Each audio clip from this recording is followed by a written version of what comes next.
તો વાત કરીએ હિંમતનગરની તો હિંમતનગરમાં કંટાળેશ્વર મહાદેવ મંદિર ખાતે શિવરાત્રીની ઉજવણી કરવામાં આવી। 51 ફૂટની ભગવાન શિવની પ્રતિમાના દર્શન કરવા ભારે ભીડ જોવા મળી। ત્યારે 400 કિલો ઘી અને 125 કિલો કપાસની દિવેટના દર્શન, જ્યાં ભગવાન શિવના ભક્તોએ દર્શન કરી ધન્યતા અનુભવી। ત્યારે દેશ વિદેશથી હજારો ભક્તો મહાદેવના દર્શને પહોંચ્યા। હિંમતનગર પાસે બેણા ગામ આવેલું છે। બેણા ગામમાં કંટાળેશ્વર હનુમાનજી મંદિર આવેલું છે।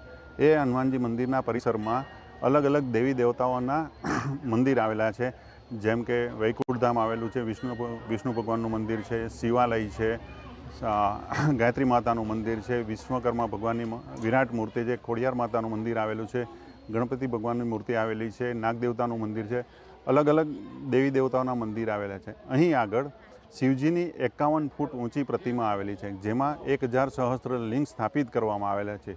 દર શિવરાત્રિએ અહીં આગળ એક મહાજ્યોતનું આયોજન કરવામાં આવે છે। એ મહાજ્યોત 1.25 મણ રૂની દિવેટ રૂમાંથી બનાવવામાં આવે છે અને તેમાં 20 ડબ્બા ઘી પૂરવામાં આવે છે। આજે મહાશિવરાત્રિનું પર્વ છે અને આજે અહીંયા કંટાળેશ્વર હનુમાન દાદાનું મંદિર બેરણા ગામ, અને અહીંયા જ્યારે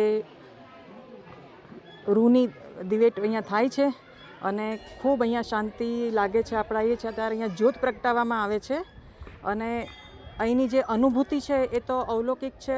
અહીંયા હનુમાન દાદાનું મંદિર છે એ પણ બહુ જ અહીંયા લોકોના કાર્ય કરે છે। શિવજીનું મહાપર્વ છે। અહીંયા વિશ્વ શાંતિ માટે જે જ્યોત જલાવવામાં આવે છે એ અહીંયાથી એકદમ એની રજે રજમાં એનો આપણને અનુભવ થાય છે। અહીંયા આપોઆપ આજે પણ જ્યોત પ્રગટી ગઈ છે। એ મહાશિવરાત્રિનો મહાપર્વ છે। હું અમદાવાદથી આવું છું, બચપનથી જ અહીંયા આવું છું। આશ્રમમાં મોટી થઈ ગુરુજી સાથે। દર વર્ષે અહીંયા શિવરાત્રિની મહાજ્યોત પ્રગટાય છે વિશ્વ કલ્યાણ માટે, અને ખૂબ હજારોની સંખ્યામાં લોકો આવે છે। અહીંયા મહાશિવરાત્રિનો મહામેળો ભરાય છે, જ્યાં લોકો એકદમ ખુશી ખુશી આવે છે। હિંમતનગર પાસે બેણા